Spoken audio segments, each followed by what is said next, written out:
The carriage jolted violently as it wound up the narrow mountain path, wheels grinding against loose stones. Clara held her gloved hands tightly in her lap, her small travel trunk balanced awkwardly at her feet. The coachman hadn't spoken since they left the village before dawn.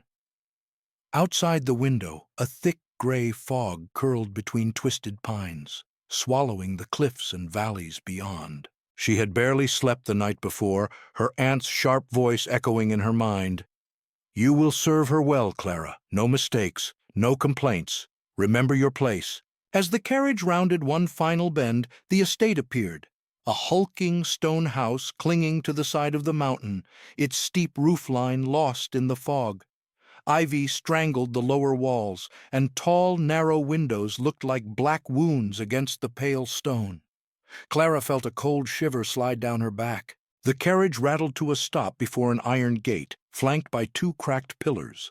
The coachman climbed down without a word, opening the door with a heavy sigh. Clara stepped onto the damp earth, her boots sinking slightly in the mud. She glanced up at the house, at the heavy wooden doors standing closed beyond the courtyard. Before she could gather her courage, the doors swung open. A tall man in a dark coat stepped out. His face was pale and sharply drawn, his dark eyes fixed on her without a flicker of warmth. He moved slowly across the courtyard, each step deliberate and silent. "Miss Clara," he said when he reached her. His voice was low and smooth, but carried an edge like a hidden blade. "I am Mr. Brant. You will refer to me as master of the house." Clara lowered her gaze immediately, her fingers curling tighter around the handle of her trunk. "You are here to be a companion to Mrs. Voss," he continued. "She is delicate and requires calm, obedient presence. You will follow my rules at all times." Clara nodded, her lips parting but no words coming. "Rule 1, Mr. Brant said, stepping closer so she could smell the cold, stale scent of his coat. "You do not enter the West Wing. Rule 2, you do not speak with servants unless I permit it. Rule 3, you will show absolute obedience. Any defiance will be corrected." He paused, waiting. Clara forced herself to look up, her heart thudding in her throat. "Yes, master," she whispered. His eyes narrowed slightly, studying her face for a moment longer. Then, without another word, he turned and began walking back toward the doors. Clara struggled to lift her trunk and hurried after him, her boots slipping on the wet stones. Inside, the entrance hall was dim and cold.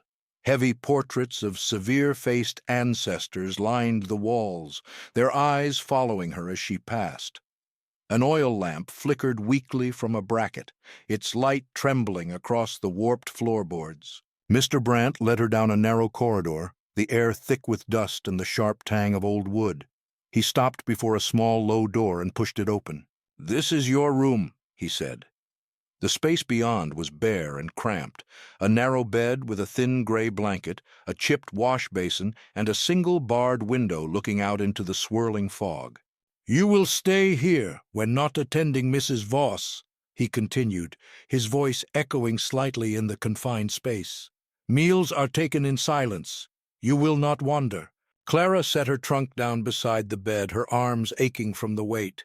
She turned back to face him, but he was already gone, the door closing behind him with a heavy click. She stood motionless, listening to the receding sound of his footsteps until silence swallowed the room. Slowly, she sat on the edge of the bed, her fingers trembling as she loosened her gloves. Outside, the fog pressed against the glass, shifting and writhing like a living thing. Clara pulled her knees up to her chest, the fabric of her dress stiff and unfamiliar. In that tight, suffocating stillness, her aunt's voice returned to her mind. "No mistakes." But as the cold of the stone floor seeped into her skin, Clara began to realize that here mistakes might not simply be punished. They might consume her entirely. A sharp knock cracked through the small room like a gunshot. Clara jolted upright, her hands clutching at the thin blanket. The latch turned, and the door swung open to reveal Mr. Brant standing rigid in the doorway. Morning light spilled weakly into the hall behind him, but his figure seemed to absorb it, casting a long, cold shadow across the floor. "Come," he ordered, his voice flat and empty. Clara scrambled to her feet, smoothing her dress with trembling fingers. She followed him into the hall, keeping her gaze down, her eyes flicking only briefly to the portraits that lined the walls. By daylight, the ancestors' faces looked even harsher, pale and sunken-eyed, their painted stares fixed on her like silent judges. They passed several closed doors before stopping at one slightly ajar. Mr. Brandt pushed it open and stepped aside. Clara hesitated, then stepped inside. The room was dim, lit by a single oil lamp near a tall-backed chair. In the chair sat a woman draped in a heavy gray shawl, her thin hands folded tightly in her lap. Wisps of white hair framed her face, and her eyes, wide, watery, almost translucent, followed Clara's movements with an anxious intensity. "Mrs. Voss," Mr. Brandt announced, his tone icy. "Your new companion, Clara." The woman did not speak. Her lips trembled as if words were caught behind them but refused to come out. "You will sit with her," Mr. Brandt continued, turning his gaze on Clara. "You will read to her, help her dress, attend to her needs. She is delicate. She does not speak much anymore, but you will learn to understand her silence." Clara nodded, her throat dry. "Remember the rules," he said, each word weighted and final. "No wandering, no questions, absolute obedience." With that, he turned and left, closing the door softly but firmly behind him. For a moment, only the sound of the oil lamp's gentle hiss filled the air. Clara approached Mrs. Voss slowly, her fingers twisting in her skirts. The older woman watched her, a shiver running through her fragile shoulders. Clara lowered herself onto a small stool beside the chair. Up close, she could see the faint bruises under Mrs. Voss's eyes, the deep lines carved into her thin skin. Clara wanted to speak, to offer comfort, but the words caught in her throat like sharp stones. Mrs. Voss's gaze shifted to the door, then back to Clara. Slowly, almost imperceptibly, she shook her head. Clara felt a tremor run down her spine. It was a warning, unspoken but unmistakable. The minutes dragged by as Clara sat, listening to the steady tick of a wall clock. She glanced around the room. Heavy curtains drawn tight, a chipped tea set on a side table, and a single closed door leading deeper into the west wing. Finally, Mrs. Voss reached out, her hand hovering just above Clara's. Clara hesitated, then took it gently. The woman's grip was surprisingly strong, her cold fingers tightening as if to anchor herself. Clara felt a wave of sadness crash over her. Not just pity, but a deep, gnawing understanding that Mrs. Voss was as much a prisoner here as she was. After a while, Mrs. Voss released her hand and leaned back, closing her eyes. Her breathing slowed, becoming shallow and uneven, as though each exhale cost her something precious. Clara stayed there in silence, her thoughts twisting in the dim light. She realized she was expected to become not just a companion, but a silent extension of this house, obedient, unseen, unheard. When Mr. Brandt finally returned, his eyes swept the room and settled on Clara. He nodded once, satisfied, then motioned for her to stand. Clara rose on unsteady legs, casting one last look at Mrs. Voss.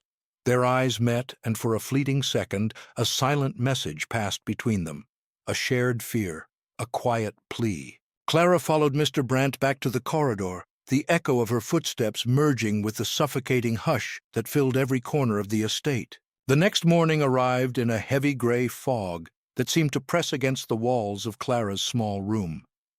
She dressed quickly in the dim light, her fingers fumbling with the stiff fabric of her uniform. Each movement felt clumsy, as if her body no longer fully belonged to her. When she stepped into the corridor, she found Elise waiting. The young maid stood silently, her thin frame almost folding into itself, eyes fixed on the floor. Elise's pale hands twisted together in front of her apron, knuckles white from the pressure. Without a word, Elise turned and led Clara down the hallway. They moved past closed doors and dark alcoves where ancient portraits peered out like watchful ghosts. The smell of damp wood and old smoke clung to the air, filling Clara's lungs with a sharp, heavy dread. They arrived at Mrs. Voss's room. Elise gave a quick, nervous glance over her shoulder before stepping aside. Clara slipped inside alone, closing the door gently behind her. Mrs. Voss sat in her chair by the window, though the fog outside blurred everything into pale nothingness. Today her hair was pinned more neatly, but her hands still trembled where they rested in her lap. She looked up as Clara entered, her wide, watery eyes filling with relief and something like apology.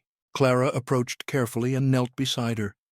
She took Mrs. Voss's hands in hers, feeling the fragile bones beneath the paper-thin skin. Mrs. Voss leaned forward slightly, her lips parting, as if to form words, but no sound came. Instead, her gaze darted urgently toward the door, then back to Clara. Clara followed her look, shivering. She squeezed Mrs. Voss's hands gently, trying to offer comfort she didn't know how to give. On the small table nearby, Clara noticed a worn book of poetry. She picked it up and began to read softly, her voice unsteady at first, but slowly gaining a quiet rhythm. The words drifted between them like thin threads, binding them together for a few stolen moments. At one point, Mrs. Voss's fingers clutched Clara's sleeve, her eyes shining with desperate intensity. Clara paused, lowering the book. The older woman shook her head slowly, her lips mouthing something soundless. Clara strained to understand, but all she could grasp was the terror that radiated from her. The door creaked open suddenly. Clara jerked back, turning to see Mr. Brandt enter. His sharp gaze swept over them, his thin mouth curling into a tight line. "You are here to bring her calm, not excitement," he said coldly, stepping forward. Clara stood quickly, bowing her head. Mrs. Voss's grip loosened, her hands slipping back into her lap like wilted flowers. Mr. Brandt studied Clara for a long, silent moment, as though weighing her spirit piece by piece. Then he nodded once and turned away, his coat trailing behind him like a dark ripple in still water. Clara lowered her gaze, feeling the weight of Mrs. Voss's eyes on her back. She risked a quick glance before following Mr. Brandt out. The older woman's expression was a silent scream, a plea echoing in the shadows of the room.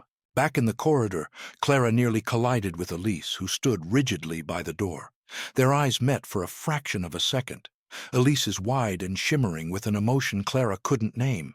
Fear, guilt, solidarity. Elise lowered her gaze at once and hurried away down the hall, her steps quick and nearly soundless. Clara watched her retreating figure, her heart twisting. She knew then that this house was more than walls and rules.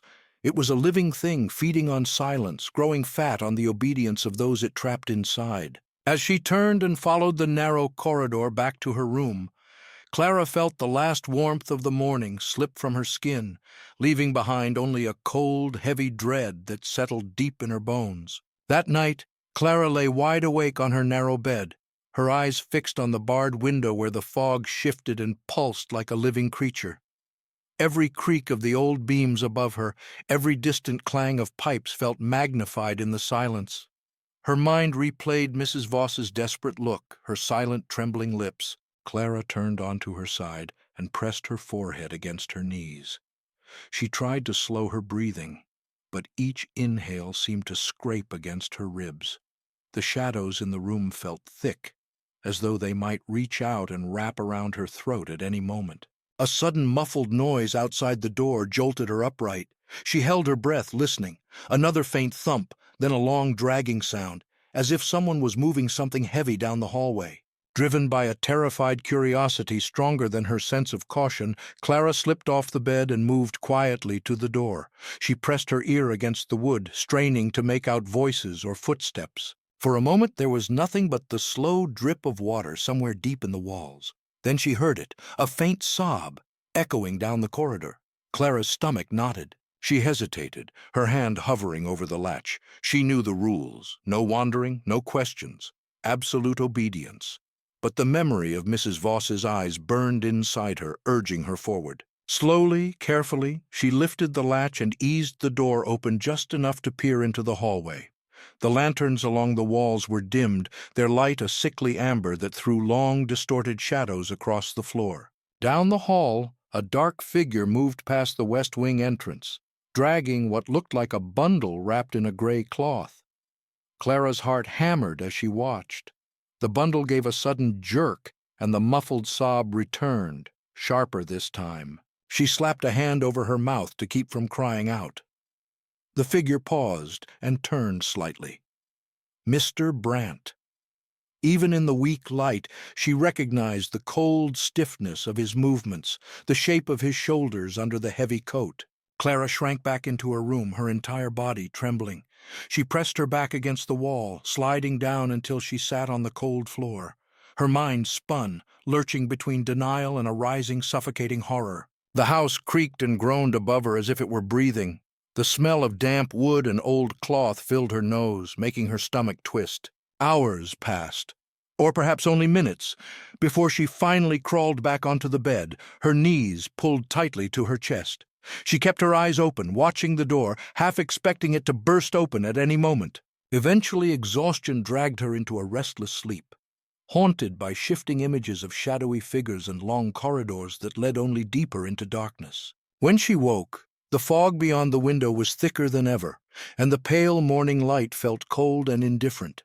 She lay still, her fingers numb and her thoughts jagged as broken glass. Clara realized with a clarity that stabbed her like a blade that she was not just a guest here, she was prey. And somewhere in the echoing halls, Mrs. Voss was waiting for help Clara wasn't sure she would ever be strong enough to give. Clara moved through the hall the next morning like a ghost, each step slow and uncertain. Her body felt heavy, as if each bone had absorbed the weight of what she had seen.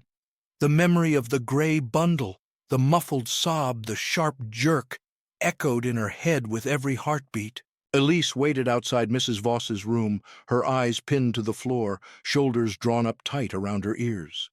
When Clara approached, Elise's fingers twitched at her sides, as though she wanted to reach out, to warn or comfort, but she stayed silent. Clara hesitated before the door, glancing at Elise. For a fleeting moment their eyes met. Elise's expression was hollow, a silent plea pulsing just beneath the surface. Then she looked away, her chin dropping. Clara entered the room. Mrs. Voss sat by the window again, her frail frame swallowed by the heavy gray shawl draped over her shoulders. She didn't turn when Clara came in, didn't lift her head. The air was dense with something unspoken, like a secret that had curdled and begun to rot. Clara set down the book of poetry and stepped closer. "Mrs. Voss," she whispered, her voice trembling. The older woman flinched, as though struck, her fingers curling tighter around the shawl. Slowly, Mrs. Voss turned her head. Her eyes, wide and glistening, met Clara's. They were more hollow than before, as if something inside her had finally collapsed. Clara knelt, reaching for her hand, but Mrs. Voss jerked back, her breath coming in ragged gasps. Clara pulled her hand back slowly. She wanted to speak, to ask, "What happened last night? Who was that? Why are we here?" But her voice shriveled in her throat, shrunk by fear and the crushing rules that pressed on her from every wall. A faint sound drifted from behind the closed door to the west wing, a slow, dragging noise like heavy fabric being pulled across the floor. Mrs. Voss's head snapped toward it, her eyes huge with terror. Clara followed her gaze, her own breath stalling. The sound stopped abruptly. The silence that followed was louder than any scream. Suddenly, Mrs. Voss leaned forward, her lips parting as if to speak. Her hands trembled violently. Clara moved closer, her ear near the woman's mouth. Mrs. Voss exhaled a thin, shuddering breath, her voice barely a shape in the air. "You must not stay!" Before Clara could react, the door swung open with a hard thud. Mr. Brandt stood in the doorway, his dark coat like a shadow crawling across the floor. His eyes flicked to Mrs. Voss, then settled on Clara. "You are here to comfort," he said, his voice low and sharp, "not to frighten her with your nervousness and questions." Clara stood slowly, her legs trembling. She lowered her head, unable to meet his gaze. Mr. Brandt took a step closer, his breath cold as winter air. "If you fail again," he said, each word measured and deliberate, "you will not be allowed to remain." Clara's fingers dug into the folds of her dress, nails biting into her palms. She nodded quickly, her vision blurring with tears she dared not let fall. Mr. Brandt turned and left the room, the door clicking closed behind him like a lock sealing shut. Clara dropped to her knees, her forehead pressing against Mrs. Voss's chair. The older woman's hand hovered above her head, shaking, but she did not touch her. Instead, they remained there together, two silent shapes in a room that felt more like a tomb than a home. In that suffocating stillness, Clara felt something break loose inside her. a tiny, sharp spark of defiance that stung her lungs like smoke. She did not know yet what she would do, but for the first time since her arrival she felt a crack form in the thick walls of her terror, and a thin thread of resolve began to wind its way through her fear. That evening Clara sat hunched on her narrow bed, her hands gripping the edges of the thin blanket. Her mind spun in tight, suffocating circles. Mrs. Voss's whispered plea, the dragging sounds from the west wing, Mr. Brandt's cold promise. Outside, the fog pressed against the barred window like a heavy, restless sea. Each swirl of white looked almost human, as though faces might appear in the shifting shapes at any moment. Clara's breath came shallow, every muscle in her body drawn taut. She thought of Elise, the way her eyes had filled with unspoken fear that morning. Clara knew now that no one in the house was safe, not even the silent servants. Their obedience was not loyalty but survival. A sharp clatter jolted her upright. Somewhere down the hall something metal struck the floor, echoing like a bell in the dark. Clara stood, moving cautiously to the door. She pressed her ear to the wood. The house beyond felt alive with shifting, hidden movements. She heard muffled footsteps, slow and uneven, scraping along the corridor. She imagined Mr. Brandt's cold silhouette gliding past, searching, listening. Her skin crawled at the thought. Suddenly a gentle knock at her door, too soft, too hesitant to be Brandt. Clara's heart slammed against her ribs. She hesitated, then lifted the latch with trembling fingers and cracked the door open. Elise stood there, her eyes wide and glistening in the low lantern light. Her thin shoulders shivered beneath her worn apron, and her lips parted. But no words came. "Elise," Clara breathed, her voice barely more than a shape in the dark. Elise glanced down the hall, then pushed inside quickly, closing the door behind her. She pressed her back against it, hands trembling at her sides. For a moment, they simply stared at each other, two prisoners caught in the same silent snare. Finally, Elise stepped forward and pressed something into Clara's hand, a small scrap of linen, soft from use. Clara looked down and saw a single word stitched in crooked, hurried letters. "Run." Clara's throat tightened. She looked up, her lips forming a question, but Elise shook her head violently, tears brimming. Elise grabbed Clara's wrist and pulled her close, her thin fingers icy.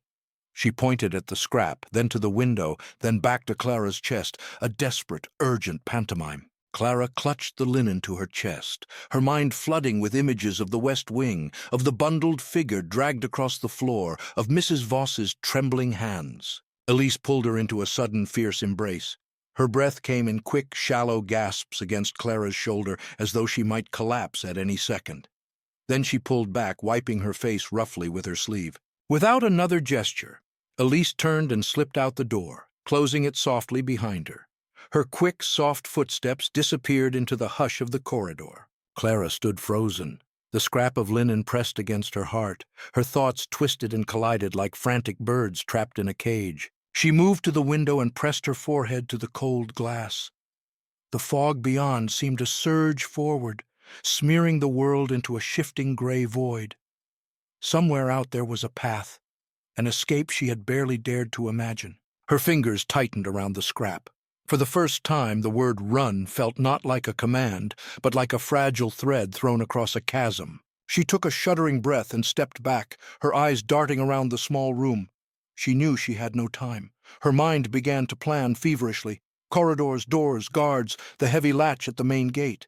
Tonight she would decide, stay and be erased or risk everything and run. And in that thin, dangerous space between terror and resolve, Clara felt something inside her spark to life, small but fiercely alive. The hours crawled past like wounded animals, each minute stretching and twisting until Clara felt she might splinter apart. She sat on the edge of her bed, still in her gray dress, her fists clenched so tightly around the linen scrap that her nails dug into her palms. The house had settled into its nightly hush. The creaks of the old beams above her head felt sharper tonight, each one like a whisper warning her to stay still. But the word stitched into the cloth burned against her chest. "Run." She moved to the wash basin and splashed water on her face, watching her reflection tremble in the cracked mirror. Her eyes looked hollow and wide, two dark windows into a mind brimming with fear and something sharper, a thin, cutting determination that had finally begun to surface. Clara wrapped the scrap of linen around her wrist, hiding it beneath her sleeve as if it might protect her. She turned to the door and pressed her ear against it. Nothing. Only the low moan of the wind outside and the rhythmic drip of water deep in the walls. She slid the latch open, each click echoing like thunder in her ears. Slowly, carefully, she stepped into the corridor.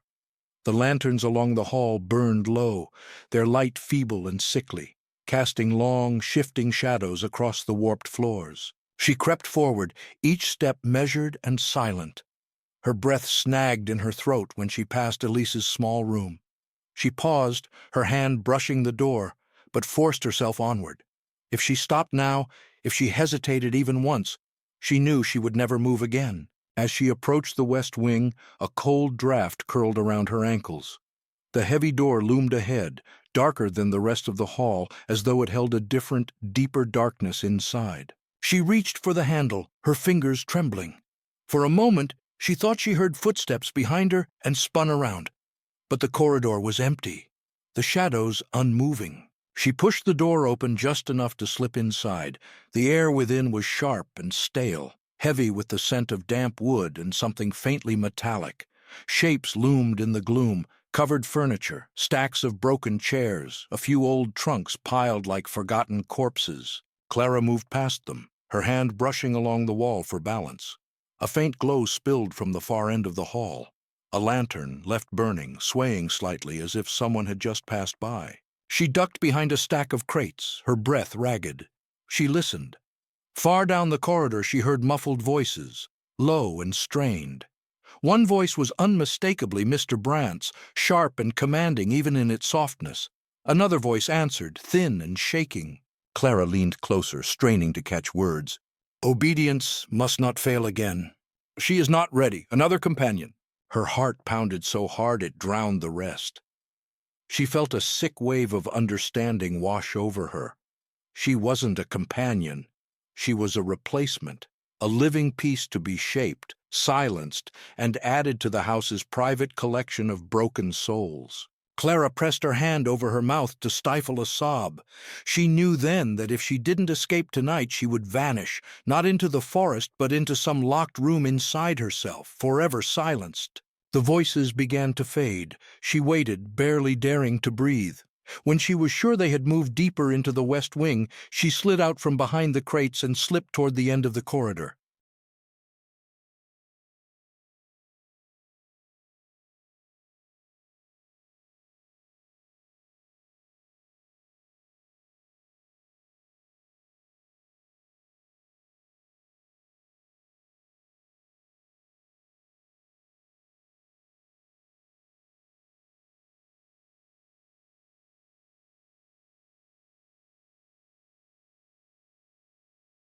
There she found a narrow servant's passage hidden behind a crooked wooden panel. She pushed it open and felt the rush of a colder, damper draft against her face. A staircase spiraled down into darkness. Clara looked back once, her eyes sweeping the dim corridor. Then she forced herself forward, her hand gripping the rough wall as she descended. Each step felt like a farewell, to Mrs. Voss, to Elise, to the trembling, obedient girl she had been when she first arrived. At the bottom of the stairs she paused, listening to the silence press in from all sides. She closed her eyes, felt the pulse of fear surge up, and took one trembling step forward into the dark. The passage at the bottom of the stairs felt more like a tunnel carved into the mountain than a hallway meant for servants. The walls were rough stone, damp and cold against Clara's fingertips. Water dripped somewhere ahead, echoing like slow, deliberate footsteps. She pressed forward, her breath coming in short, shaky bursts. The narrow space forced her to move sideways at times, her shoulders scraping against the wet rock. She tried not to imagine what might lurk in the shadows behind her, or worse, what might be waiting ahead. After what felt like an eternity, the tunnel opened into a small, low-ceilinged chamber. A single lantern burned on a hook, its weak light pooling across the dirt floor. In the center, a heavy wooden crate had been shoved aside, revealing a hatch set into the ground. Clara stumbled forward, her knees threatening to give out as relief and terror tangled in her chest. She knelt and pulled at the hatch. It groaned loudly, resisting her at first, but finally gave way, the old hinges screeching in protest. A dark shaft gaped beneath her. Cold, stale air surged up, carrying the sharp scent of earth and mold. She hesitated, glancing back over her shoulder, as if expecting to see Mr. Brandt's pale face materialize in the doorway. Her hands trembled as she lowered herself into the shaft, her feet searching for the first rung of a narrow iron ladder. The metal was slick with condensation, biting into her palms as she descended. Halfway down, she froze. Above her, a sudden noise rattled through the chamber. A distant clang of metal, a muffled shout. Her heart climbed into her throat. She pressed herself against the ladder, her eyes squeezed shut, praying the echo would die. Moments passed before she dared move again. She forced her eyes open and continued downward, each step deeper into the suffocating dark. At the bottom, the tunnel branched out again. A faint breeze drifted in from somewhere ahead, carrying with it the distant scent of pine and wet leaves. The forest. She nearly sobbed at the smell, her body moving before her mind could keep up. She hurried down the sloping passage, mud sucking at her shoes. The walls here were lined with rotting wooden supports, some sagging ominously. A sharp crack split the air above her. Clara ducked instinctively as a chunk of stone fell and shattered near her feet. She sprinted forward, stumbling but never stopping. Her lungs burned, her vision blurred with tears and sweat. Finally she saw it, a rough wooden door at the end of the tunnel, barely hanging on its hinges. She lunged for it, shoving it open with all her strength. A rush of cold night air slammed into her, whipping her hair back and filling her nose with the sharp, wild scent of the mountains. Clara stumbled out into a narrow gully lined with dark trees. The moonlight filtered through the fog, turning the world into a shifting landscape of pale silver and deep shadow. She turned to look back only once. The doorway gaped black and silent, like a mouth about to swallow her whole. Without another thought, she ran, through the fog, over roots and stones, her feet slipping in the wet grass. Each breath felt like a blade in her ribs, but she didn't stop. She couldn't. Branches whipped her face, tearing at her skin and clothes, but she welcomed the pain. It meant she was still moving, still alive, still herself. In that frantic, breathless flight, Clara felt something inside her snap free. A fragile, hidden part of her that had been waiting for this moment all along. She didn't know where the forest would lead her, or whether she would ever find safety again. But as she plunged deeper into the trees, each step felt like a small, defiant act against the house, against Mr. Brandt, against every silent rule meant to crush her. And for the first time since arriving at the estate, Clara felt a tremor of something bright and sharp beneath the terror, the first breath of freedom. Clara crashed through the underbrush, branches clawing at her arms and face, her breath tearing in and out of her lungs like broken glass. The moon overhead ducked in and out of drifting fog, transforming the forest into a maze of shifting shadows and sudden blinding silver. She could still hear it, the echo of metal doors, the faint bark of a voice behind her, carried on the cold wind. Mr. Brandt would be coming. He would never let her slip away without a hunt. She stumbled, her foot catching on a root hidden beneath the wet leaves. She fell hard onto her knees, the impact jolting up through her spine. Her palms slid over mud and sharp stones, tearing the skin. She choked on a cry but forced herself up again, pushing forward into the dense darkness. The forest felt endless, the trees twisting together above her like blackened ribs. She tried to orient herself, to find a slope or a break in the canopy, but every direction looked the same, fog and dark trunks swallowing her. She pushed through a thick tangle of brambles, her dress ripping along her side. The sting of cold air on her torn skin made her gasp, but she pressed forward. Every sound, every crack of a branch, every sudden rustle sent new waves of panic flooding through her. At last, she burst into a small clearing. The moonlight spilled down here in a pale sheet, illuminating an old stone well at the center. Ivy wrapped around its crumbling rim, and moss dripped from the stones like dark tears. Clara stumbled toward it, gripping the rough edge as she doubled over, coughing and gagging from exhaustion. She looked into the well. Only a deep blackness stared back. She pressed her forehead against the cold stone, her whole body shaking violently.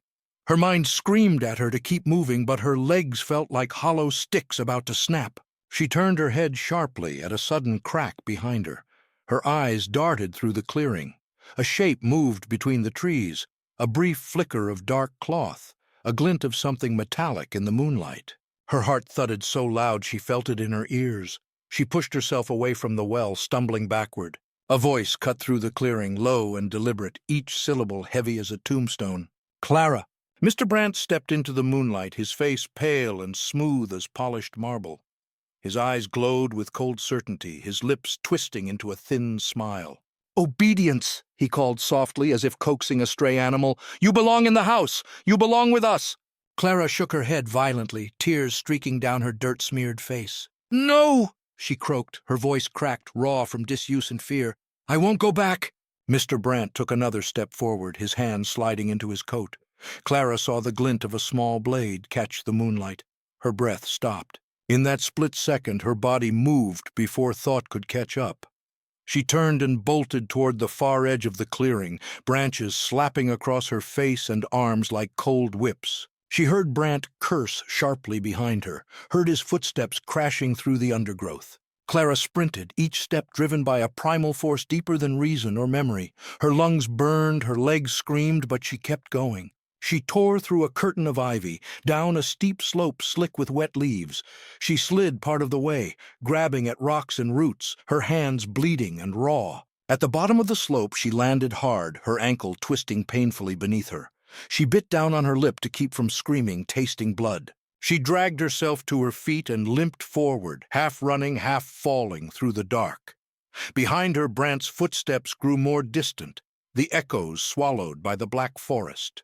Clara didn't stop. Even as the pain surged up her leg and each breath felt like fire, she kept moving, driven by that single bright shard inside her. I am not theirs. Through the fog and the trees, she caught a faint glimmer, a break in the forest where the sky opened, hinting at a path beyond. Clara lunged forward, tears and rainwater mixing on her face, her hand still pressed to her chest where the linen scrap lay hidden beneath her dress. She did not know if she would make it out alive, but she knew she would not be silent. Not tonight, not ever again. Clara staggered forward, her breath a ragged rasp echoing inside her skull. Each step felt like walking on shattered glass, the twisted ankle sending bolts of pain up her leg. She forced herself onward, her hand gripping tree trunks and wet branches to stay upright. Behind her, the forest swallowed every sound. A heavy, suffocating hush settling in, as if even the trees were afraid to witness what had just happened. She strained her ears for footsteps, for Brant's cold, measured voice, but heard nothing. Finally, she reached the edge of the forest. The trees parted, revealing a narrow path winding down toward a rocky ravine. Moonlight painted the stones in pale blue, and a thin stream trickled below, its soft murmur the first gentle sound she had heard in days. Clara collapsed onto a mossy boulder, her entire body shaking. She pressed her hands over her face, her fingers brushing the sticky trails of blood and tears. She tried to quiet her mind, but images kept crashing over her. Mrs. Voss's hollow eyes, Elise's trembling hands, Brant's pale face gleaming like a phantom in the moonlight. She let her hands drop and tilted her head back. Above her, the sky had started to clear, revealing a scattered spray of stars that felt impossibly far away. A cold wind whispered across her skin, carrying the scent of wet stone and pine. For a long moment, she simply sat there, breathing. She felt the pounding of her heart echo in her wrists, in her temples, in the tender bruise blooming on her ankle. Each pulse was a small, fierce reminder, alive, still alive. She shifted and pulled the scrap of linen from under her sleeve. The word "run" seemed almost to glow in the moonlight, the crooked stitches like a secret message etched into her bones. She pressed it to her lips, then tied it back around her wrist, a quiet vow to herself and to Elise, and perhaps to all the others who had come before. A sudden rustle in the underbrush made her flinch. She turned sharply, eyes wide, but it was only a small deer darting away, its white tail vanishing into the thicket. Clara's shoulders sagged with relief, though her heart still thundered painfully. She looked back down the path, her eyes tracing its narrow curve into the darkness. Somewhere beyond this ravine, there might be a road, a village, people, safety. Clara pushed herself upright, wincing as she tested her weight on the injured ankle. The pain nearly sent her crumpling back to the ground, but she bit down on the cry, tasting the coppery bloom of blood on her tongue. She gripped the trunk of a young birch for support and forced her foot forward, then again, each movement deliberate and agonizing. She began to limp down the rocky path, her breath quick and shallow but steady. With every slow step, the estate behind her felt more distant, like a heavy cloak slipping from her shoulders. But she knew its shadow would follow her for the rest of her life, a cold hand that would sometimes close around her throat in the dark. At the bend in the path, she paused and looked back one last time. The tree line loomed silent and black, hiding the house that had nearly consumed her. Clara turned away, her fingers brushing the linen scrap at her wrist. The night air pressed against her skin, sharp and real. She stepped forward, one painful step after another, toward a future she could not see, but a future that for the first time belonged entirely to her. The path narrowed into a rocky ledge that clung to the side of the ravine, winding downward like a pale scar in the moonlight. Each step sent pain lancing up Clara's leg, but she gritted her teeth, using branches and stones to steady her weight. Below her, the thin stream glimmered and whispered, the only sound that did not carry the threat of footsteps or sharp voices. The cold night air wrapped around her, smelling of damp moss and pine needles. She paused often, pressing her forehead against the rough bark of trees, her breath coming in ragged gasps. She knew she was losing blood from her torn palms and knees. The sting was sharp and constant, but the pain anchored her, keeping her thoughts from spiraling into panic. A few times she thought she heard distant echoes behind her, the snap of a branch, a faint rustling, and her heart would seize, her fingers tightening around any solid surface she could find. Each time, the forest fell silent again, leaving her alone with her own pounding pulse. Hours seemed to bleed into each other, marked only by the slow drift of fog and the shifting shadows of the moon. Finally, as she rounded a curve in the path, she saw it, a low wooden bridge stretching across the stream. On the other side, the forest thinned, opening into a wide clearing bathed in a faint silvery glow. Clara hesitated at the edge of the bridge, her eyes sweeping the darkness beyond. She felt a sudden wave of dizziness, her body threatening to fold in on itself from exhaustion and blood loss. She pressed her palm to the linen scrap tied at her wrist, feeling its tiny knots dig into her skin. "Run!" She forced herself onto the bridge, the wood groaning under her weight. The sound felt impossibly loud in the hush of the night, each plank a possible alarm bell. Halfway across, she paused to catch her breath, glancing back one final time. The forest behind her was a wall of black, the tree trunks like prison bars against the moonlit fog. Somewhere inside that darkness, Mr. Brant still searched, his pale face and low voice etched into her bones. She turned back, her eyes fixed on the clearing ahead. At the far edge, she thought she saw a faint shape. A split-rail fence, maybe, or the outline of a path leading down toward a valley. The idea of it tugged at her like a warm hand in the dark. She pushed forward, each step across the bridge a silent plea to her battered body to hold on just a little longer.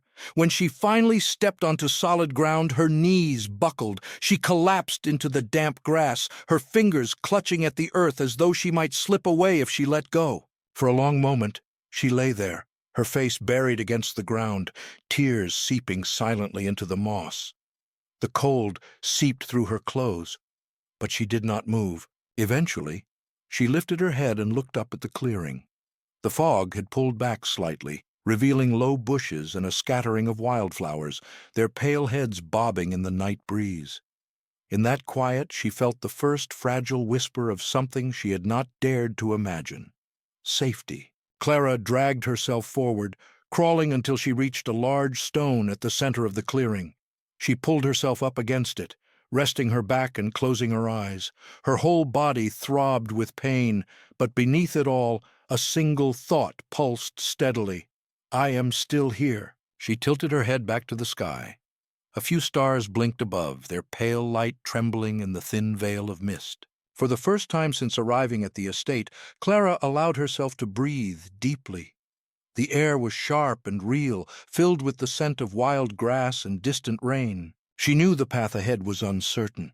Her wounds would slow her, and she had no clear idea where the next village lay. But she had crossed the bridge, left the house behind. With each slow breath, the shadow of Brant's voice grew fainter. Her heart still hammered with fear, but beneath it, a thin thread of defiance wound tighter, stronger. She pressed her fingers to the linen scrap one more time. Run! And though her body sagged and trembled, Clara knew she would keep moving, because now every painful, staggering step belonged only to her. The night stretched on, vast and indifferent above her. Clara leaned against the cold stone, her body heavy with exhaustion. Every part of her ached. Her ankle pulsed with sharp, hot pain. Her hands throbbed where the skin was torn, and her breath felt thick and uneven. Yet, as she sat in the clearing, something inside her shifted. The silence here was different from the heavy hush of the estate halls. It wasn't a silence that listened, judged, or threatened. It was the true quiet of the forest, ancient and watchful, but free. Clara pressed her hand to the linen scrap at her wrist. She thought of Elise's trembling eyes, the whispered rush of her final embrace. Run! The word felt less like an order now, and more like a prayer she carried inside her ribs. A faint rustling reached her ears, and she tensed, her fingers digging into the moss. She turned sharply, scanning the edge of the clearing. The fog curled around the bushes, but no figure emerged.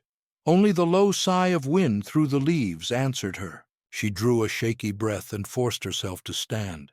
Pain shot up her leg, nearly folding her in two.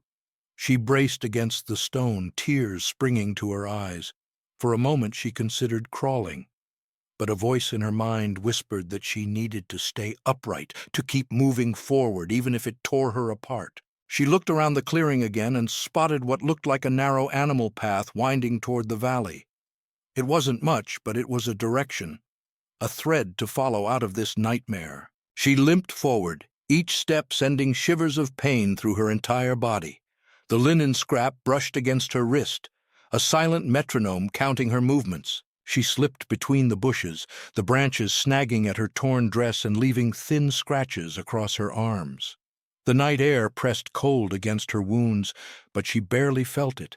The sharp edges of pain had begun to blur into a distant, throbbing fog. As she stumbled onward, the trees began to thin. The ground sloped gently downward, and somewhere far ahead she heard the faint trickle of a stream. She focused on the sound, her mind latching onto it as an anchor. At one point, her ankle gave way entirely, and she fell to her hands and knees, her breath coming in sharp, broken gasps. She stayed there, forehead pressed to the damp earth, feeling the tremor of fear and exhaustion surge up through her spine. But even then, a memory rose behind her eyes. Mrs. Voss's pale face, Elise's stitched message, the countless women whose silent stories had filled the walls of that house. Clara pressed her fists into the soil and forced herself up again, dragging her leg behind her. She took one step, then another, each one a small rebellion against everything that had tried to consume her. Finally, she broke through the last line of trees and found herself standing on the edge of a wide meadow. Beyond it, faint shapes hinted at fields, maybe even rooftops in the far distance. A small flicker of yellow light blinked once, then vanished. A lantern, perhaps, or a candle in a distant window. Clara's heart seized. The pain, the fear, the uncertainty, all twisted into a single, desperate surge of hope. She pressed her hand over her mouth, tears spilling freely now, her body shaking so hard she thought she might collapse again. But she stayed standing. With the fog curling low around her ankles, and the first faint glow of dawn beginning to touch the farthest edges of the sky, Clara stepped into the meadow. Each ragged breath felt like a promise. She did not know what awaited her beyond those fields, kindness or suspicion, rescue or more danger, but she knew with a clarity that glowed through her pain that she was no longer a silent figure in someone else's story. She was her own, and tonight she had chosen to live. The meadow stretched before Clara like an endless ocean of silver green, the tall grasses shimmering beneath the pale fingers of dawn. She limped forward, each movement small and deliberate, her body trembling under the weight of pain and exhaustion. Her eyes flicked constantly to the distant shapes on the horizon, blurred outlines of what might be cottages or barns, or simply tricks of the fog. Every few steps she paused to listen, to scan the tree line behind her for any movement. But the forest remained still, a dark mass slowly swallowed by the rising light. Clara's breath hitched as she felt a sudden surge of weakness. Her knees buckled and she fell to the soft grass, her palms sinking into the cool earth. The scent of wildflowers and damp soil wrapped around her, heady and strange after so many days of musty halls and rotting wood. For a moment she stayed there on all fours, her forehead pressed to the ground, sobs tearing quietly through her chest. Each cry felt sharp, clawing its way out as though it had been locked inside her for years. She pressed her hand to her wrist, feeling the scrap of linen beneath her sleeve. The stitches of the word "run" scratched gently against her skin, a small human pain that somehow steadied her. When the wave of sobs finally eased, she pushed herself back upright. Her vision swam, and black spots danced at the edges of her sight, but she forced her focus on the distant horizon.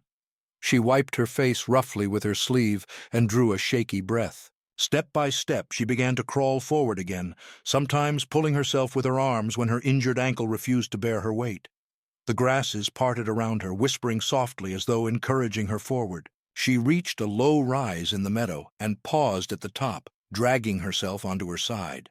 Below, she saw it clearly now, a narrow dirt road winding between two fields, and beyond it, a few small wooden buildings clustered together. Smoke curled weakly from one chimney, and a thin line of laundry hung behind one of the houses, fluttering like pale flags in the dawn breeze. Clara's heart slammed into her ribs. She pressed her shaking fingers to her lips, too stunned even to cry. A sudden memory washed over her. The dark corridors, the echo of Mr. Brandt's voice, the cold grip on her shoulders. The contrast felt like stepping out of a grave into blinding sunlight. She watched the village for what felt like hours, every sense stretched painfully wide. When no figure emerged from the trees behind her, no voice called her name, she felt her limbs finally loosen just enough to breathe. Clara crawled the last few paces down the slope and pressed herself against the edge of the road. A small cart creaked slowly along the far end, pulled by an old horse. An elderly man sat hunched at the front, unaware of the broken girl hidden in the grass nearby. She wanted to call out, but her throat seized, the word lodging like a stone. Instead, she pressed her forehead to the ground and wept in silence. Slowly, she gathered the last scraps of her strength and stood, swaying dangerously. She took one faltering step onto the road, then another. Each movement felt like she was pushing against an invisible wall built of all the fear and obedience that had been forced into her. When she finally reached the middle of the road, she paused, her head turning toward the village. Beyond the fields, a rooster called once, a bright, living sound that felt like a distant echo from another world. Clara straightened her spine, her hand brushing the linen scrap at her wrist. Her eyes, though red and swollen, held a sharp light that had not been there before. She took a deep, steadying breath and began to limp down the road toward the village, toward voices, toward help, toward the fragile possibility of a life she would own, no matter how scarred it might be. The dirt road felt endless beneath Clara's feet. Each step sent sharp shocks of pain up her leg, and the raw wounds on her palms stung with every movement. But she did not stop. The morning light now spilled across the fields, touching the tops of the grasses with soft gold, and for the first time in what felt like years, she felt warmth on her skin. The village grew closer, its shapes sharpening into small wooden houses with thatched roofs and low stone walls. A few thin columns of smoke rose into the calm air, carrying the faint, comforting scent of burning wood. Clara stumbled as she passed a crooked fence, nearly collapsing into the mud. She pressed her hand against a post, her breath coming in ragged gasps. She looked down at her feet. Her torn dress hung in heavy wet strips, stained with mud and blood. Her bare ankle had swollen grotesquely, each step a private agony. A dog barked suddenly from a nearby yard. Clara's head jerked up in panic, her eyes searching for movement. A small, wiry dog appeared behind a gate, its tail rigid, barking and growling. The sound must have drawn attention because a door opened with a creak. A woman stepped out, wiping her hands on her apron. Her eyes fell on Clara, and for a moment they simply stared at each other. Two women in the early light, the air between them full of unspoken questions. Clara tried to speak, but her voice cracked and failed. Instead, she swayed forward, reaching out a trembling hand. The woman gasped and hurried toward her, catching her just as Clara's legs gave way. Clara collapsed into her arms, her head falling against the woman's shoulder. "It's all right, dear. You're safe now," the woman murmured, her voice thick with shock and concern. She called over her shoulder, and moments later another figure appeared. A young man, his sleeves rolled up, eyes wide with alarm. Together they helped Clara inside the small house. She felt the rush of warmth from the hearth, smelled the sharp, clean scent of soap and burning wood.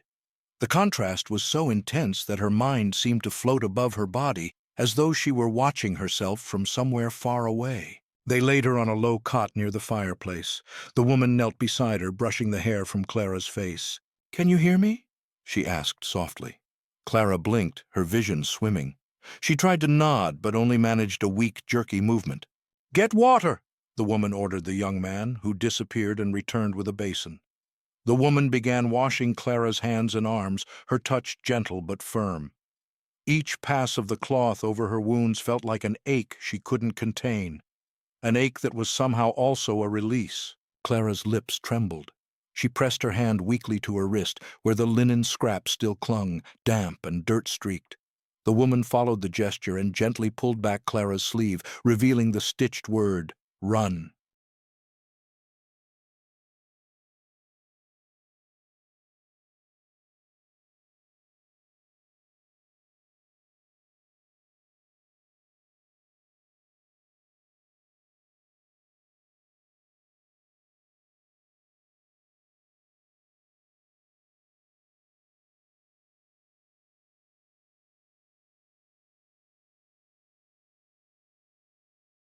The woman's eyes filled with sudden tears. She covered Clara's hand with her own and squeezed it tightly, as if to promise that she understood even without knowing the full story. "It's over now," she whispered, her voice breaking. "You ran. You're safe." Clara's eyes fluttered closed, tears slipping down her cheeks. Her breathing slowed, each exhale a fragile, shaking thing. In the warmth of the hearth, surrounded by voices that held no orders, no threats, she felt the first fragile tremor of safety seep into her bones. Through the blur of exhaustion and pain, she heard the young man's footsteps, the woman's quiet weeping, the soft creak of the door as someone else entered. But none of it carried the heavy echo of boots on stone or the cutting whisper of Mr. Brandt's commands. As her eyelids grew heavy, Clara pressed her fingers lightly to the scrap at her wrist. In the dim glow of the fire, her final thought before slipping into sleep was simple and bright. "I am here. I chose this. I am free."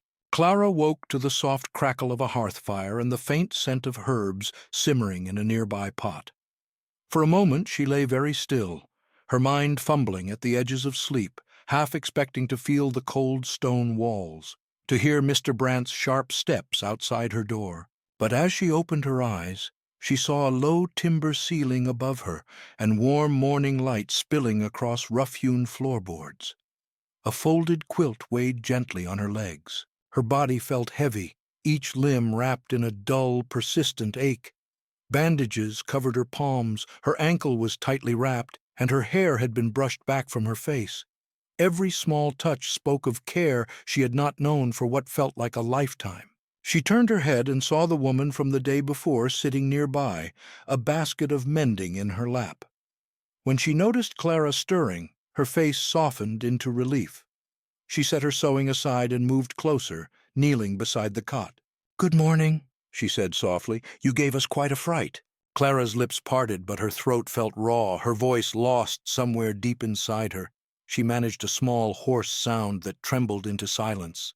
"It's all right," the woman soothed, taking Clara's bandaged hand gently. "You don't have to speak yet. You're safe here." Clara felt tears prick at her eyes.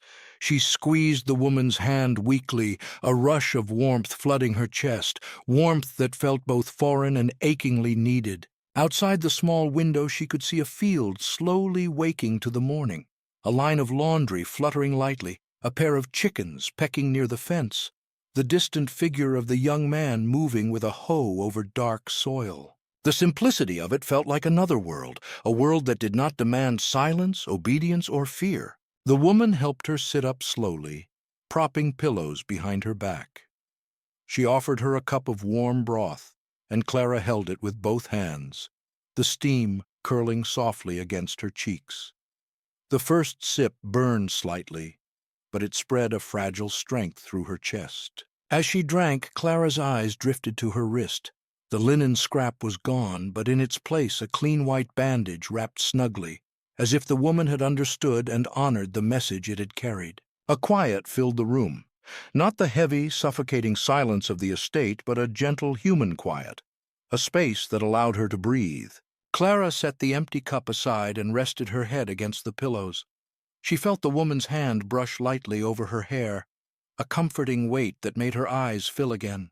For a moment, she closed her eyes and listened to the small house. The creak of the wooden beams, the bubbling of the pot, the faint wind rattling the window. Each sound wove itself into her bones, stitching her back together, piece by trembling piece. She knew she was not fully free, not yet. The memory of the estate would follow her, a shadow stitched to her skin. She would carry the faces of Mrs. Voss and Elise, the dark corridors, the echo of Mr. Brandt's voice in her nightmares. But in this small room, with the warmth of the fire and the gentle touch of a stranger's kindness, she felt the first true taste of freedom blossom inside her, fragile as spring grass, but alive. Clara opened her eyes and looked at the woman beside her. Slowly, painfully, she forced her voice into the air, thin and shaking, but real. "Thank you," she whispered. The woman smiled through tears and nodded, her own voice breaking as she replied, "You're safe now, dear. You're home." And as the morning light spread across her face, Clara felt something she had thought lost forever, the quiet, defiant certainty that she had survived, and that beyond the pain and fear, a new life was waiting, one she would build for herself, step by unsteady step.